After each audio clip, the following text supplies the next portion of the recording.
Welcome to Joseon Talk Business Insight in Southeast Asia. Nah, kali ini saya masih di HRtech.id dan bersama Mbak Putri Gwenanteng.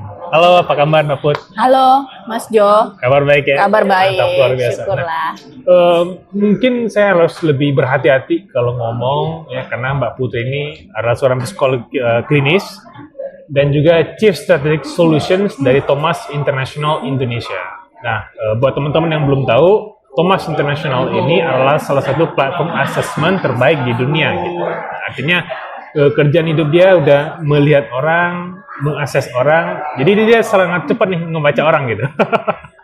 Saya tidak boleh salahkan biar tidak salah baca orangnya, dan impresinya tetap bagus. Tapi it's okay, Mbak Putri orangnya baik, jadi saya juga percaya deh sama dia. Oke, Mbak Put, kita langsung aja Mbak Put. Mbak Put kan sebagai orang praktisi ya di dunia psikolog, terus juga udah mengakses berapa banyak klien Mbak ya, perusahaan ya, dari banking, dari ada startup, ada family bisnis juga gitu. Nah, assessment ini kan sesuatu yang unik karena kita bisa melihat hal yang nggak ditonjolkan orang. Ya, betul. Terutama value dalam bawah sadar gitu, dan behavior mungkin yang orang nggak tonjolkan gitu. Nah, kalau dari konsepnya Thomas, cara dia ngebaca orang ini gimana Mbak? Thomas itu menggunakan psychometric tools. Psychometric, gitu ya. oke. Jadi semua tools yang ada di assessment Thomas itu terdaftar di BPS, British Psychometric Society. Oke. Jadi modelnya adalah model psikotes. Jadi kita mengerjakan assessment gitu ya, mengerjakan serangkaian soal, terus kemudian bisa di online gitu ya. Online modelnya ada yang modelnya adalah bagaimana gambaran diri kita sendiri. Ada juga yang speed test gitu, jadi performance test gitu, cepet-cepetan gitu. Terus nanti gimana caranya kita bisa ngerjain soal dengan cepat dan akurat. Nah, dari situ kita bisa lihat potensi kita yang sesungguhnya, secara behavior, secara kognitif, terus kemudian apakah kita punya leadership traits yang bisa diunggulkan gitu. Nah, itu adalah bagaimana Thomas bisa membaca kita, jadi bukan kayak dukun ya, nggak jelas gitu. Kalau Thomas ya, kalau Thomas dukun kan nggak enak. Iya, kalau Thomas boleh namanya. Ya, Thomas tuh scientific base. Scientific gitu. base, Jadi terjamin lah hasil dan akurasinya gitu. Oke, Nah, kalau misalnya yang dibaca tuh Mbak, itu apa aja Mbak? Misalnya dia ngebaca IQ, dia ngebaca tes leadership tadi yang Mbak bilang. Jadi sebenarnya itu secara general apa aja yang dibaca? Yang dibaca working behavior. Behavior. Jadi kayak saya kerja nih. Ya. Saya kerja sama Mbak Put. Mbak Put nilai saya baca dari hasil Thomas gitu ya. Jadi apakah kita people oriented, apakah kita result oriented, apakah kita orang yang nyaman bekerja dengan kebijakan gitu ya, atau kita modelnya yang task oriented gitu. Jadi itu yang kita lihat, pendekatan apa dalam bekerja yang bisa kita yang nyaman buat kita, yang membuat kita bisa bring the best out of us gitulah. Gitu. Jadi dia ngebaca working behavior, terus traits leadership juga. Emang kalau saya kerja, saya mencoba membayangkan saya kerja ya. Emang akan beda ya dengan personality saya atau gimana sih Mbak? Jadi sebenarnya orang tuh punya 3 topeng gitu ya. 3 topeng? 3 topeng. Oh, enggak kayak Power Ranger? Iya.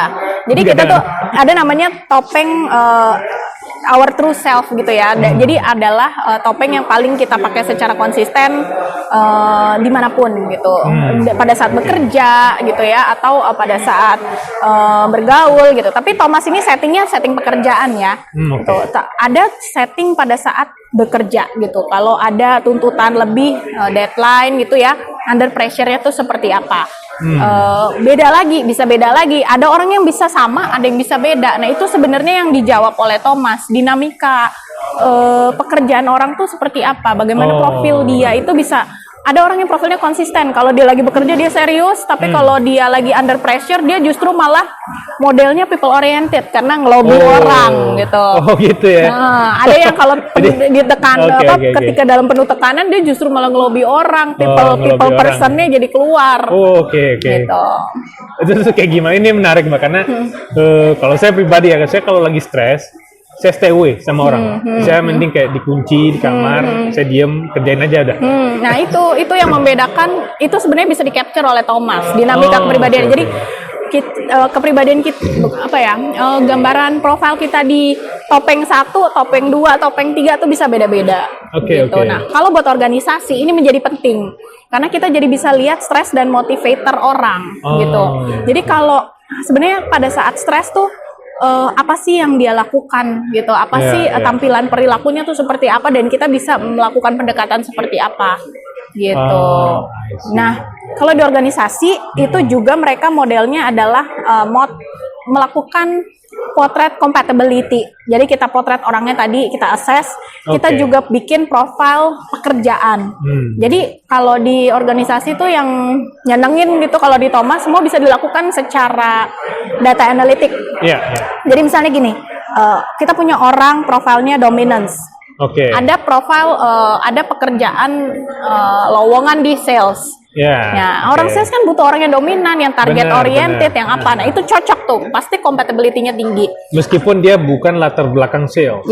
Bisa ya? Bisa. Gitu. Artinya, kalau secara teknikal, nah ini nanti nyambung lagi nih ke cognitive ability, kemampuan kognitif.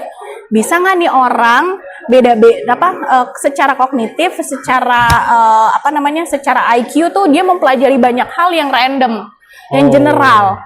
Atau dia sebenarnya tipe orang yang butuh waktu lebih lama untuk mempelajari hal baru, gitu. Jadi di Thomas tuh serunya adalah kita bisa ngeliat orang tuh dari beberapa faset personality atau behavior, bisa dari dari kognitifnya, gitu. Nah itu yang sebenarnya dilihat Thomas.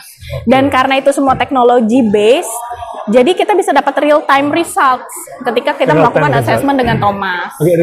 Resultnya berubah-ubah nggak? Jadi misalnya saya mungkin di assessnya hari ini mungkin D-nya tinggi, mungkin 10 tahun lagi ya udah nggak sales, udah beda skop kerjaan, D-nya kurang, bisa gitu nggak sih Mbak?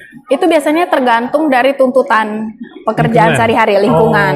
Tapi ada faktor-faktor yang sebenarnya juga muncul secara konsisten di beberapa topeng tadi, gitu. Itu kita sebutnya core factor gitu ya. Jadi bisa jadi kalau nggak ada peristiwa yang bukan traumatis ya, yang kuat banget, sampai membuat dia jadi berubah atau memodifikasi perilakunya secara drastis, aku rasa sih bisa jadi dia akan tetap konsisten gitu.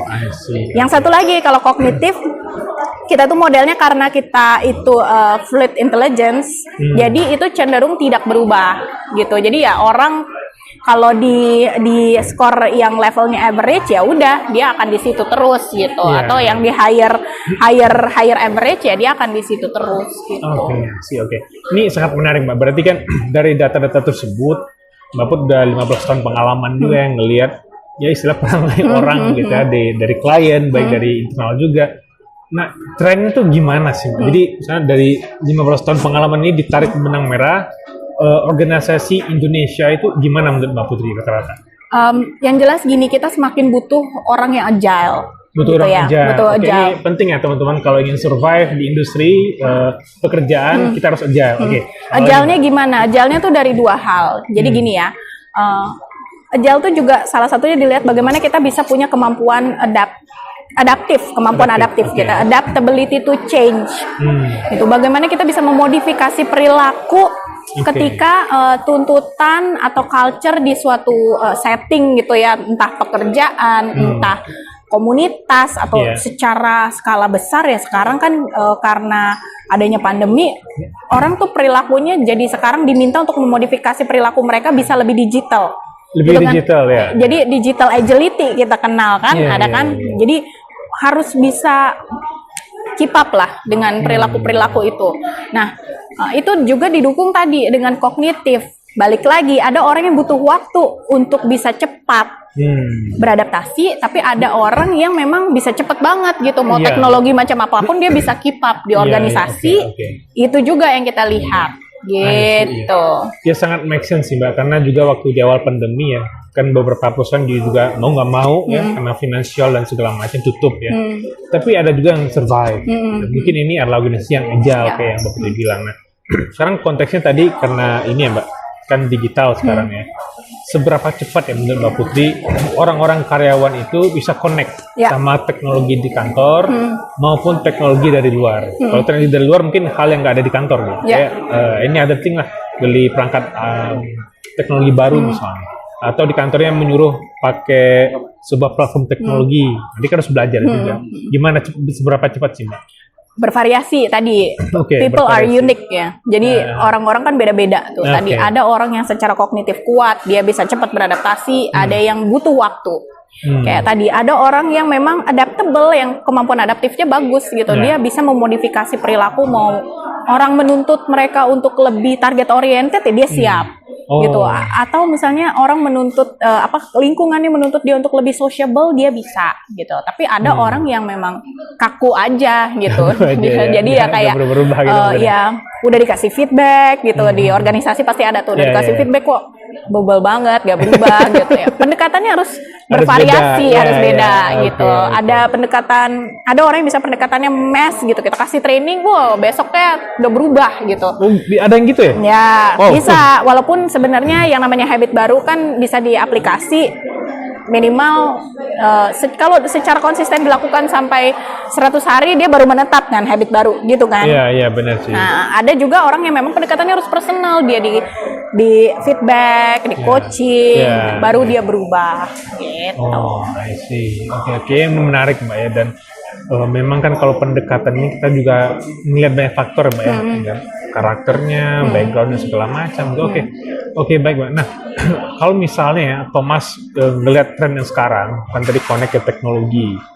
Nah, terus dari pandemi kemarin trennya juga orang banyak yang resign. Kan saya ngebayangin ini perusahaan udah gaji, udah training mungkin, udah investasi ngajarin, waktu segala macam, terus orangnya cabut ya. Menurut Mbak Putri ini wajar nggak Mbak? Atau sebenarnya nggak wajar nih, perusahaan harus banyak evaluasi, itu gimana sih Mbak? Dia kayak time bomb aja nih. Iya, Orang wajar tuh enggak? yang cabut ya. Ya, wajar enggaknya itu kan normatif. Iya, iya. Jadi benar-benar ya, kalau saya lihat memang pandemi kemarin berimpact kuat pada bagaimana orang melihat kehidupannya gitu. Ternyata value dirinya tuh ternyata family atau Oke. value dirinya adalah dirinya, misalnya maksudnya kayak Iya, iya, iya. saya mau memperhatikan well-being saya gitu. Oh, iya, iya. Selama ini saya kerja kerja 24/7 gitu ya. Pokoknya setiap hari 8 jam.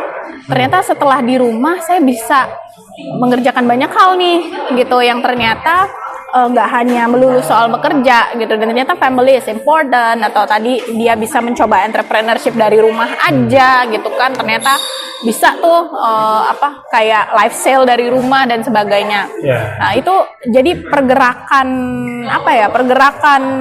talent tuh juga kuat kan. Ada Yeah. orang yang ternyata saya tuh nggak bisa cocok dengan pekerjaan saya gitu, makanya pada saat pandemi juga ada tawaran pekerjaan, ya udah di pergerakan talent jadi kuat di situ. Jadi, Gitu. oke. Nah, kalau misalnya untuk konteks biar talentnya stay lebih lama ya, Mbak. Artinya kan kita dari awal itu harus bener hiring orangnya. Nah, biasanya Thomas itu dia bisa ngebaca ini nggak Mbak ya? Kecocokan orang dengan organisasi budaya organisasi. Nah itu dia tadi yang aku juga ngomongin tentang talent culture. Jadi yang namanya talent culture tuh organisasi bisa aja ngelihat bahwa orang ini cocok nggak sih dengan Oke. organisasi gue yang misalnya organisasi gue tuh sebenarnya agresif loh gitu. Gue butuh oke. lebih banyak orang di dominan. Iya. Jadi kebetulan saya podcast juga sama beberapa speaker. Jadi threads-nya beda-beda yang dicari. Iya. Saya cari ini, beda-beda semua. Benar-benar. Gitu. Kalau Thomas, karena kita psychometric assessment, kita tuh mostly kan sebenarnya lulusannya psychology gitu Iya, ya. benar. Banyakannya gitu. Tapi di fungsi sales kita tetap cari orang yang dominance Benar, gitu. oke.